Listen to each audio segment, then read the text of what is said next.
Shalom, all praises, glories, and honors to Yahweh Bahashim, Yahushai Bahashim, Racha Kudash. Double honors to my apostles and elders of Great Millstone, who have taught me this truth, as well as men of like mind. Shalom wa chasad, which means peace and mercy to the elect of the nation of Israel, whom are you so-called Negroes, Latinos, Native American Indians, and Israelite foreigners of the seed line of our forefathers, Abraham, Isaac, and Jacob, whom are scattered here in America, which is Babylon the Great, and abroad. To you I say Shalom, and Yahweh Bashim, Yahushai Ratazah. This lesson is edifying. Now in today's lesson, we will answer question numbers 4 and 5 of the 11 questions that were asked by the Beat by Alan Parr on Elder Apostle Tahar's channel. Question number 4 asks, do Hebrew Israelites believe you can keep the law perfectly? And what happens when you don't keep it perfectly? Now, the answer to that question is no.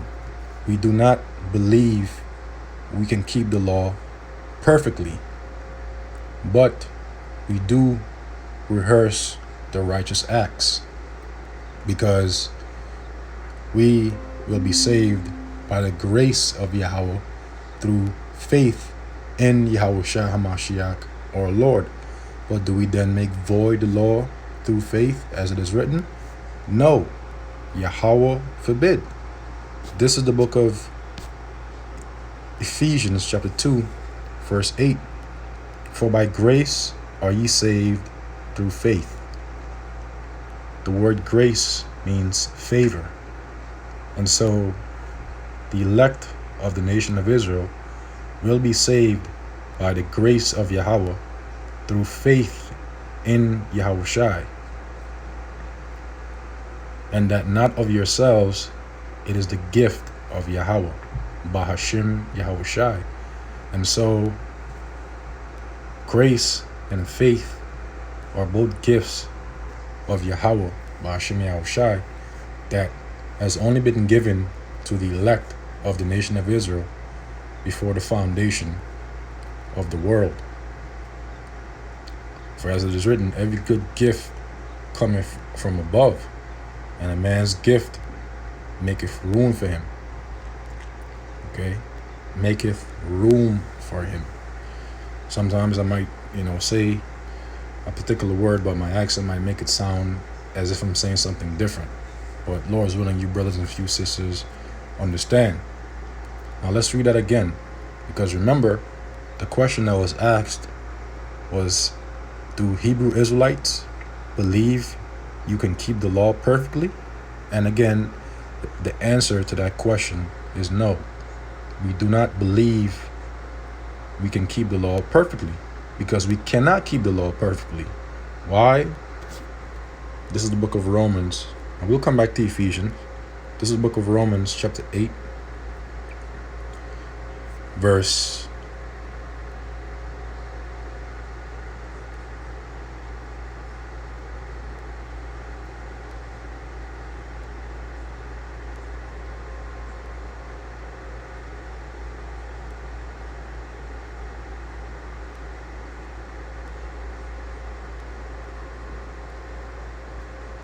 20.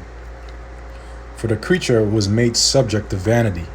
Now, the creature is referring to man, but to be specific, the Israelite man, okay, was subject to vanity.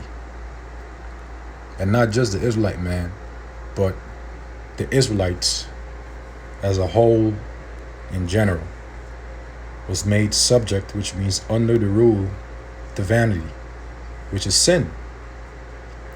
Not willingly, not by our will, but by reason of him who is Yahweh Bashim Yahushai, but by reason of him who had subjected the same in hope. And so as the Heavenly Father Yahweh, through his Son Yahushai, had subjected us to vanity, likewise has the Lord Yahweh through His Son Yahushua, subjected us the same in hope. Hope in Yahweh B'Shem Yahushua. Faith in Yahweh B'Shem Yahushua. Because the creature itself also shall be delivered from the bondage of corruption, which are these bodies, the sinful flesh, into the glorious liberty, which are those new bodies that are waiting for us. Lord's willing, I'm of the elect as well as you, brothers and few sisters out there.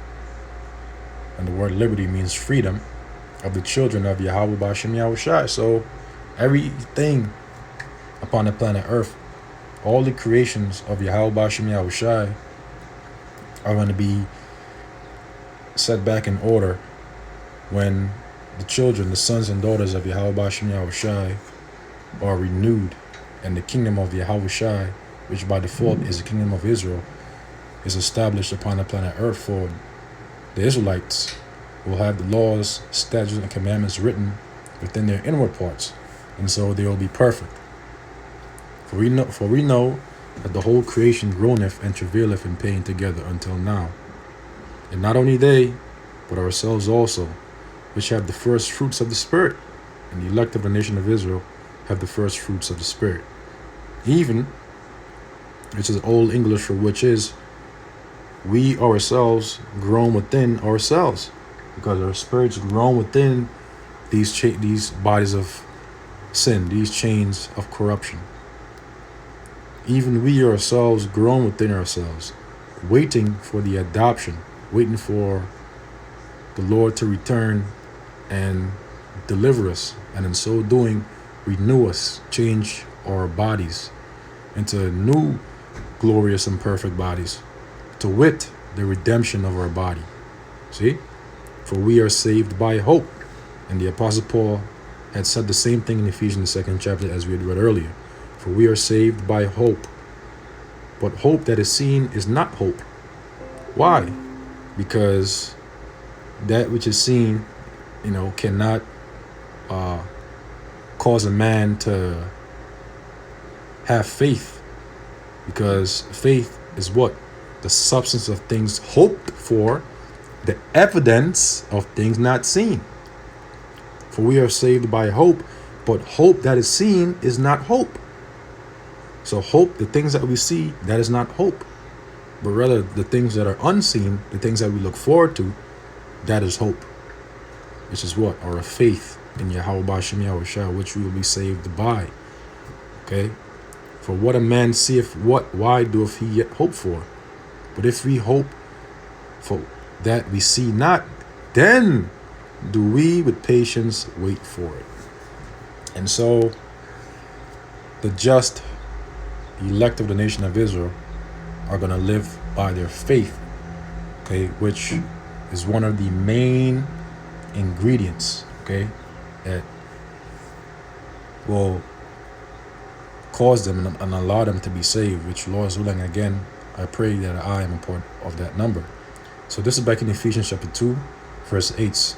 Verse 8, it says, For by grace are ye saved through faith, and that not of yourselves, it is the gift of Yahweh B'Shem Yahushua, not of works, lest any man should boast. And so this proves that we are not going to be saved by the law, which the beat by Ellen Parr we do not keep perfectly. But do we then make void the law through faith? Yahweh B'Shem Yahushua forbid. This is Romans chapter 3 verse 31. Do we then make void the law through faith? Do we then make empty the law through our faith, which is what is going to justify us and not the law? No. Yahweh B'Shem Yahushua forbid. Yea, we establish the law. And how do we establish the law? By rehearsing the righteous acts. This is the book of Judges, chapter, it's like not 11. escapes me right now. It's Salakia. A land of joy and water.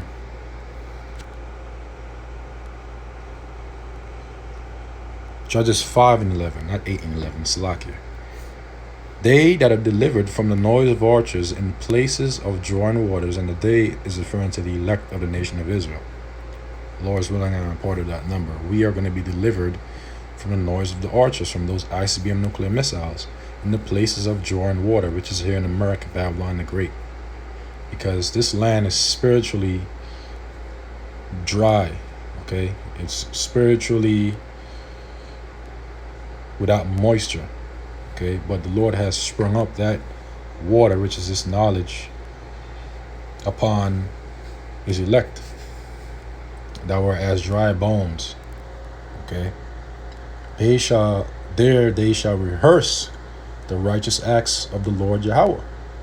Even the righteous acts, which, remember, the word even is Old English for which is the righteous acts toward the inhabitants of his villages in Israel.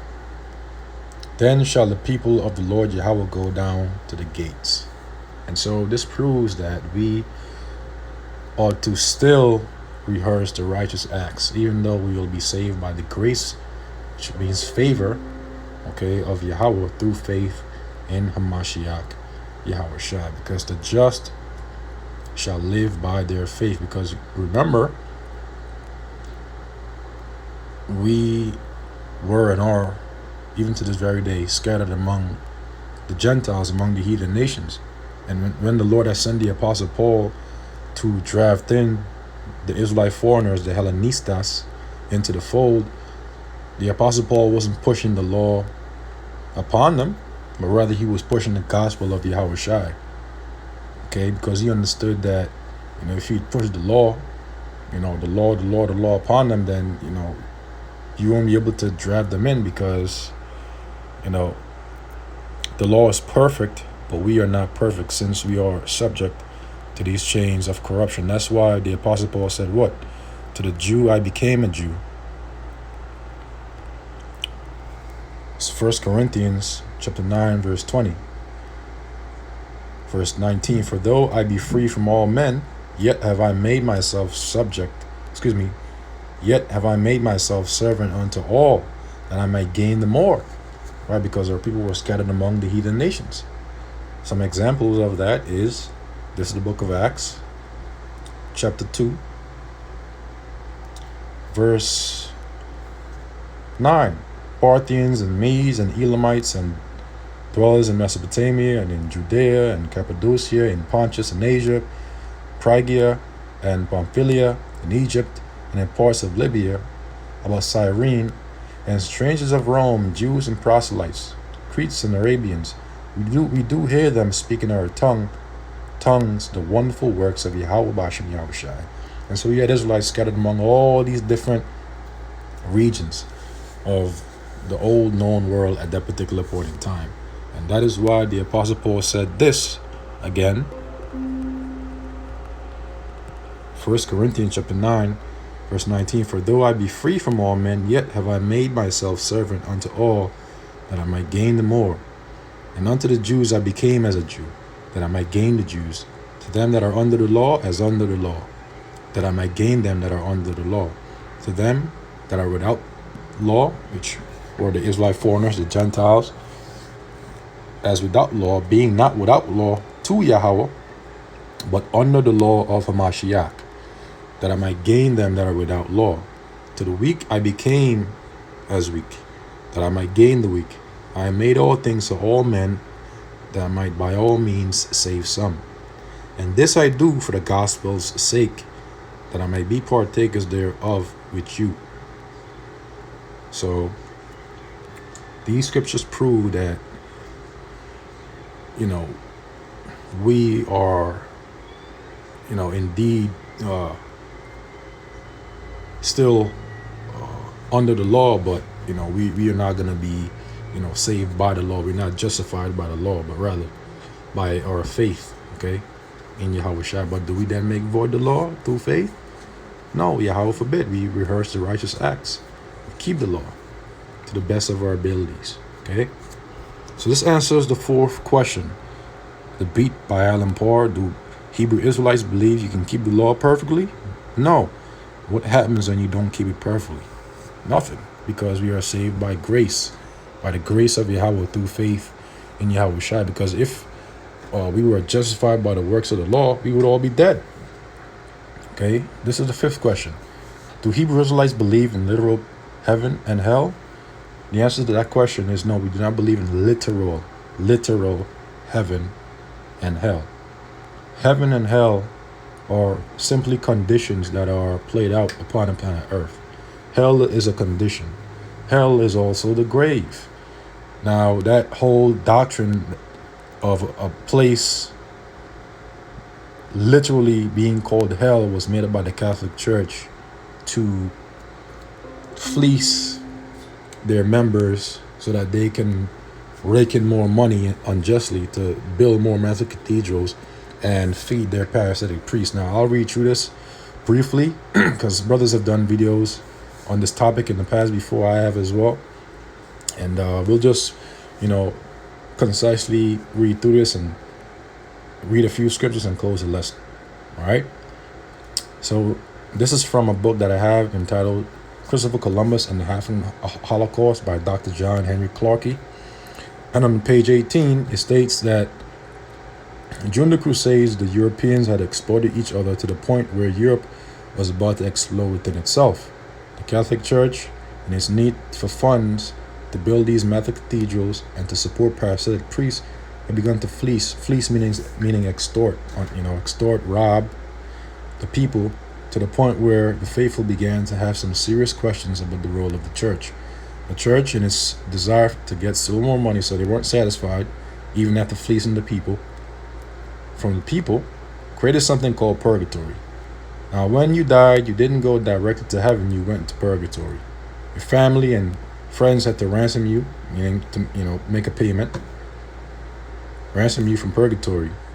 The more money you gave the priest, the harder and quicker he prayed to get grandma and uncle from purgatory into heaven. It was a religious con game, which the word religion means to hold back, to bind up, to constrain, played on the people of Europe.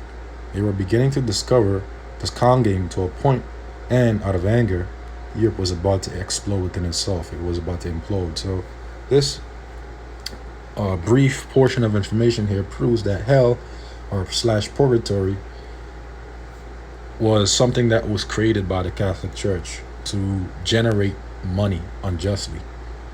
Hell is just simply the grave. It is also a condition that is played out upon the planet Earth. Now let's read a few of these scriptures and conclude the lesson.